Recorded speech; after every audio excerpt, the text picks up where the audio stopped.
திருப்பிக் கொண்டார். இந்த ராத்திரி வேளையிலே நீங்கள் இழந்த அந்த உறவை திரும்ப புதுப்பித்துக் கொள்ளுங்கள். உங்கள் வாழ்க்கையில் அந்த ஜெயக்கொடி வீசப்படும் என்பதிலே சந்தேகம் இல்லை.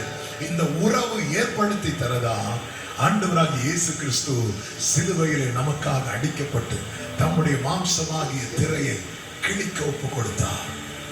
ஆமென். எப்பொழுது இயேசு சிலுவையில் அடிக்கப்பட்டு மரித்தாரோ அப்பொழுது தேவாலயத்தை மூடி இந்த திரைச்சீலை மேலிருந்து கீழாக இரண்டாக கிழிக்கப்பட்டது. எதற்கு தெரியுமா? யார் வேண்டுமானாலும் அவரிடத்தில் ஓடி வரலாம். என்னிடத்தில் வருகிறவனை நான் புறம்பே தள்ள. உங்க வாழ்க்கையில நீங்க எந்த பிரச்சனை, எந்த போராட்டம் அல்லது தலைக்கு மேல போயிட்டு இனி அவ்வளவுதான், இனி வாழ்வு இல்லை, அப்படிப்பட்ட ஒரு சூழ்நிலையில இருந்தாலும் நீங்க இயேசு கிட்ட வந்துட்டீங்கன்னா, நான் இயேசுவின் நாமத்தில் ராத்திரி வேளையில இந்த நற்செய்தியை சொல்லி ஜெபிக்க விரும்புகிறேன். நீங்க ஜெயிக்க போறீங்க. உங்க லைஃப்ல நீங்க ஜெயிச்சிருவீங்க. ஆமென். இதுவரை நீங்கள் துன்பத்தை கண்ட நாட்களாக இருக்கலாம். இனி வருகிற நாட்கள் துன்பத்துக்கு பதிலாய் இன்பத்தை காண்கிற நாட்களாய், துக்கத்துக்கு பதிலாய் சந்தோஷம் உண்டாகிற நாட்களாய், புலம்பலுக்கு பதிலாய் களிப்பு உண்டாகிற நாட்களாய் இருக்கும் என்பதிலே சந்தேகம் இல்லை.